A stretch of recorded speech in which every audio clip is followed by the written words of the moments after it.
Olá, Bruno. Eu quero relatar uma experiência que aconteceu comigo no ano 2000. Eu e alguns familiares estávamos em uma reunião familiar na casa de um parente nosso. Depois de algumas horas de muita diversão e risadas, resolvemos ir para casa.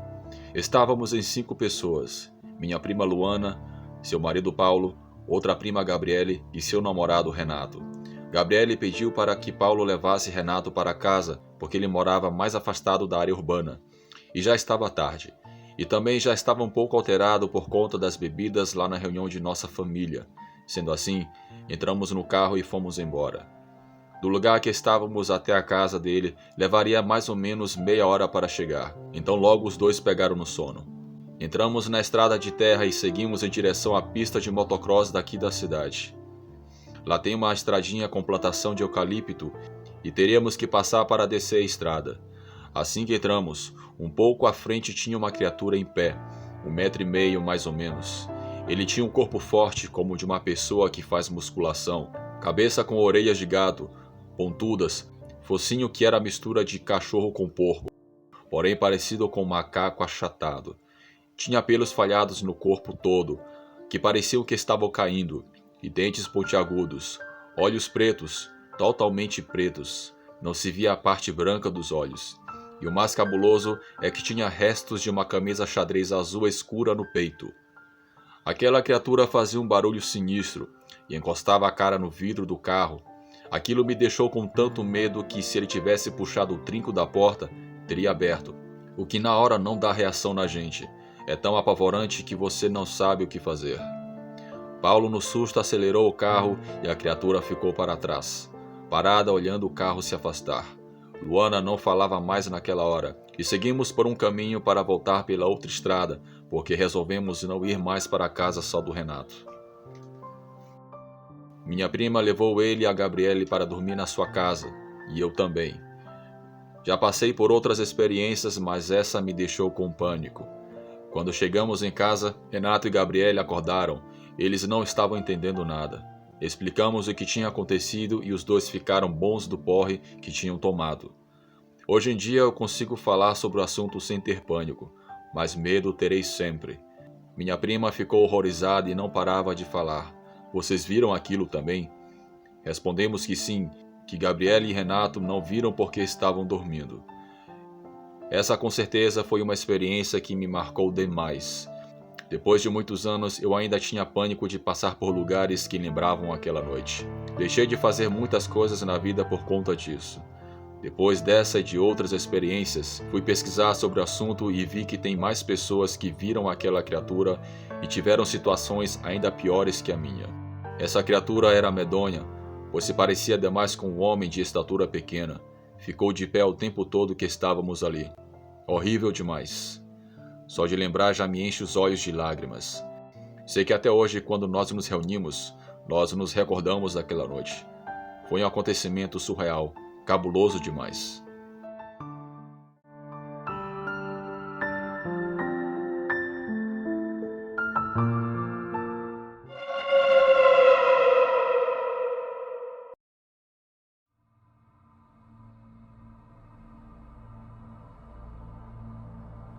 O meu nome é Antenor.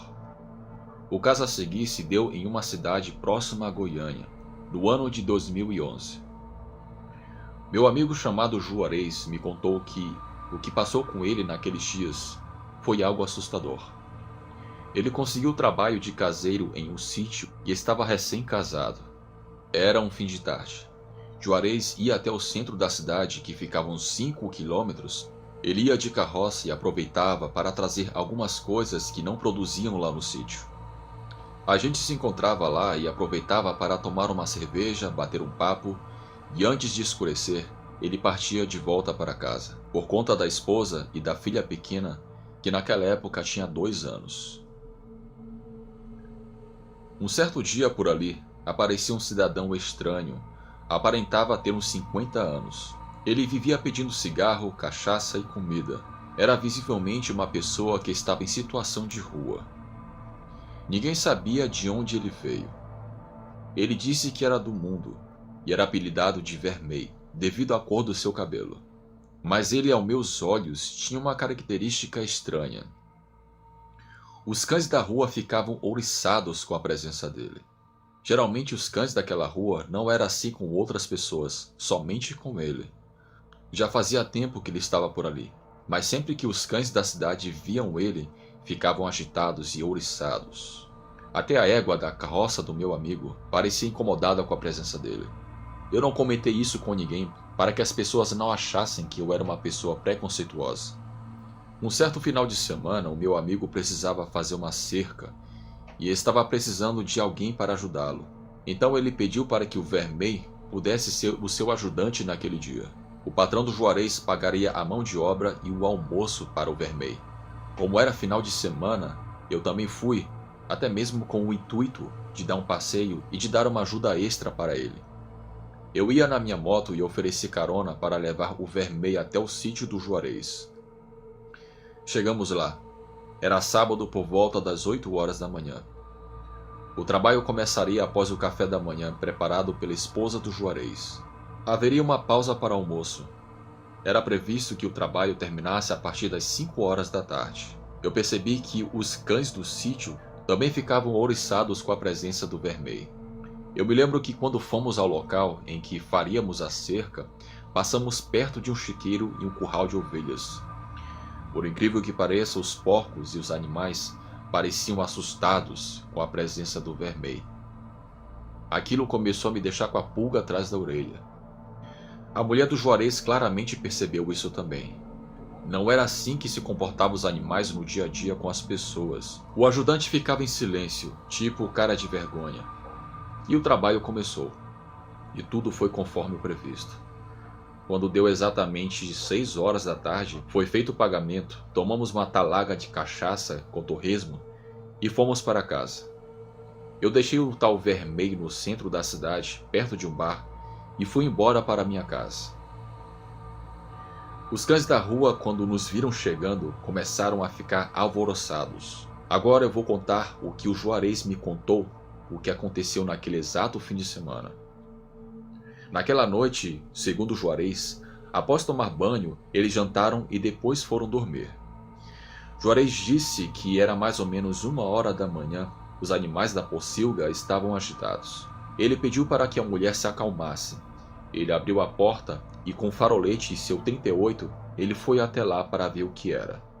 Quando ele chegou lá, ele teve uma visão perturbadora. Ele viu um cão enorme com um filhote de porco na boca. Aquele animal, quando percebeu que estava sendo observado pelo Juarez, pulou a cerca da pocilga e se embrenhou no mato. Ele disse que nunca viu um cão daquele porte e tão feio e fedorento. Ele atirou, mas errou o tiro devido à surpresa. O bicho fugiu levando o filhote. Ele disse que o animal era maior que um lobo-guará, mas esses bichos não andavam por aquela região. A cara também não parecia ser de um animal comum. Após aquele episódio, passou 2 noites. Quando foi na 3ª noite, novamente os bichos estavam nervosos na pocilga. Dessa vez, mais preparado, Juarez foi ao encontro daquele animal estranho. Dessa vez, o que ele viu lhe deixou perturbado. Ele viu que aquele animal estava de pé como um ser humano. Ele ficou frente a frente com Juarez. Então, o meu amigo pôde ver com mais detalhes que aquele animal tinha uma cara com traço humano muito forte. Pelos escuros, dentes pontudos, olhos amarelos como farol. Dessa vez o meu amigo atirou, e dessa vez ele acertou 6 tiros naquela criatura. A fera caiu cambaleando, se arrastou e não deixou se abater ali. Fugiu cambaleando. Juarez preferiu não ir atrás daquela coisa, por ser um homem de roça. Ainda mais que ele deixaria sua esposa e filha sozinhas em casa. Ele preferiu não arriscar. Por coincidência, perto dali, haviam pessoas que estavam pescando e laçaram em frente ao sítio do Juarez. Eles disseram que escutaram os tiros e então saíram da beira do rio para verificar o que estava acontecendo. Eles seguiram os rastros de sangue e chegaram até trapos de roupas dobrados no chão, sob uma figueira. O Juarez foi até lá também e verificou que eram as roupas do Vermey. Ele reconheceu na hora porque também havia o dinheiro do pagamento do serviço que ainda estava no bolso de sua calça. Porém, depois daquele ocorrido, o Vermey nunca mais foi visto E também aquela criatura nunca mais assombrou a região. Boa noite.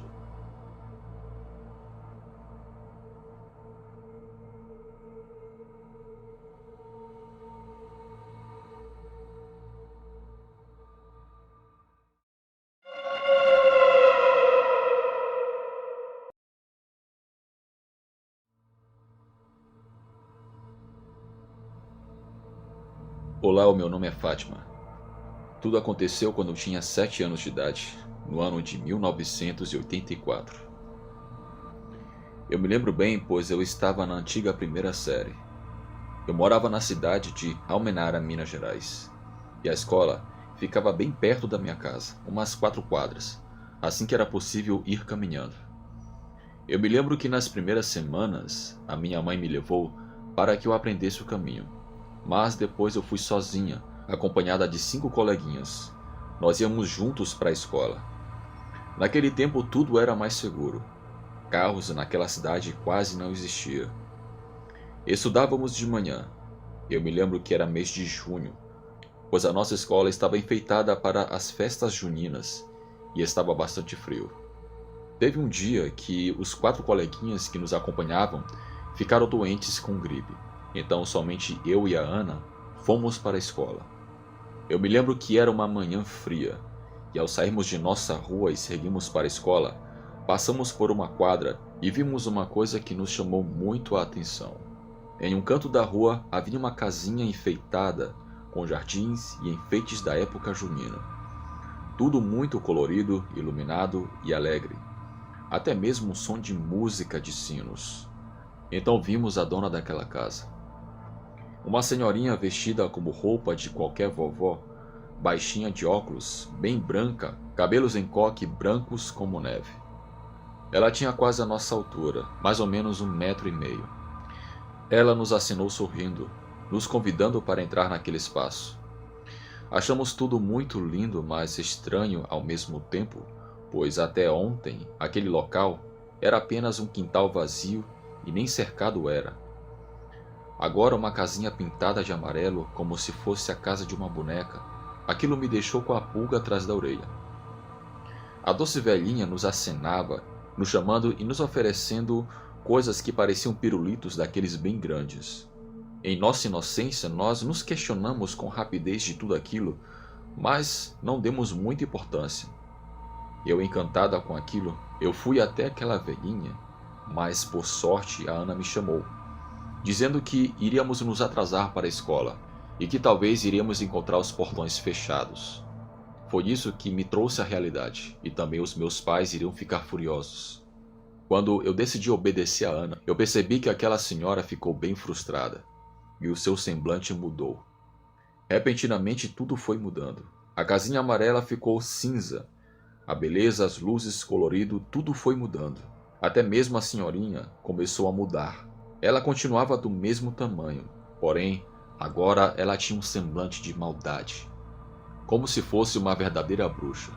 Essas que as pessoas contam em relatos, filmes e livros de história.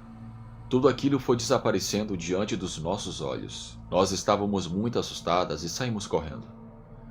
Nos perguntávamos se outras pessoas estavam vendo aquilo. Era uma manhã fria e havia poucas pessoas na rua. Eu não sei se somente eu e a Ana vimos aquilo. Desde aquele dia, nós não conseguimos tirar aquilo da cabeça. Nós tentamos falar isso para os adultos, mas sem sucesso.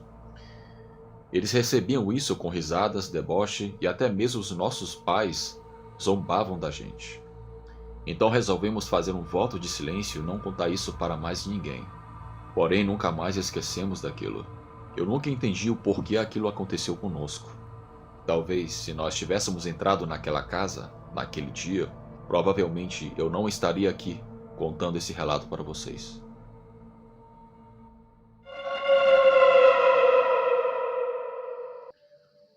Olá, eu estou enviando esse relato para o canal. Você pode me chamar de Maria.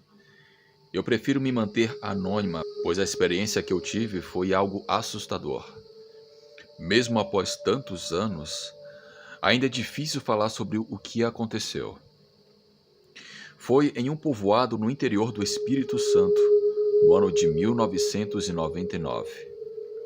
Naquela época eu morava na capital e recebi uma proposta para trabalhar como professora em uma escola. O salário era muito bom e como eu estava solteira e ainda morava na casa dos meus pais, eu aceitei a proposta. Eu me mudei para esse povoado.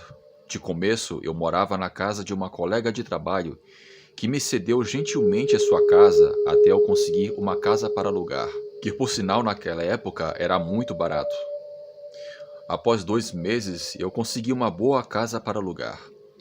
A dona dela era uma senhora, uma imigrante italiana que chegou ao Brasil na década de 50.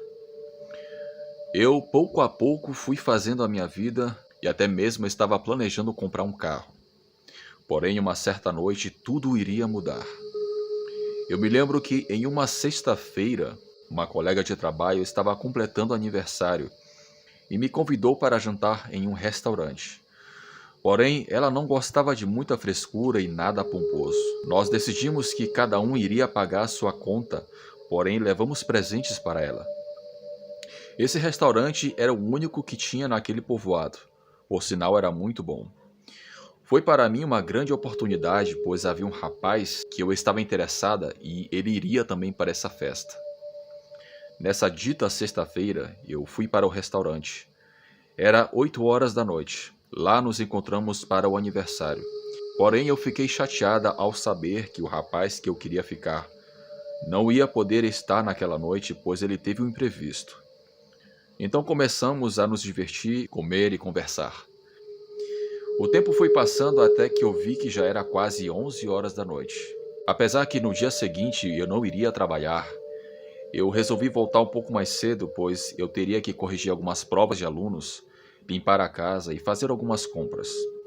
Então eu me despedi de todos e fui para casa. Esse restaurante ficava na beira da BR, a uns 200 metros da minha casa. Eu fui caminhando tranquilamente. Naquela época não havia perigos de assalto, não era como hoje em dia. Eu fiquei despreocupada e os meus colegas também estavam despreocupados, pois o povoado que vivíamos era muito pacato e seguro.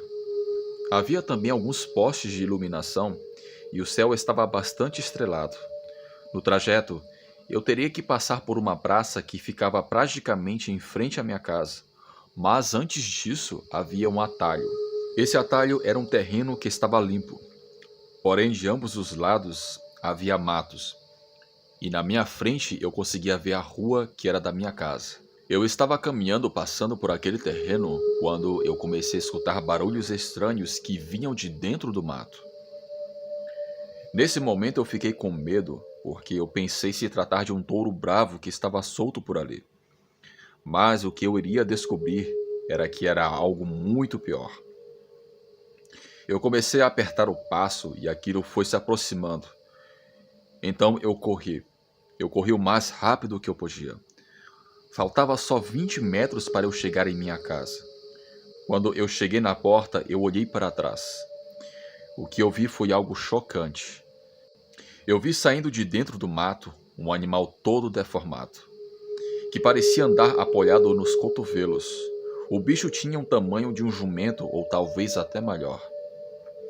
Uma cabeça canina, mas que lembrava de um morcego, com orelhas grandes e pontudas, dentes projetados para fora, olhos extremamente vermelhos e patas traseiras arqueadas e grandes.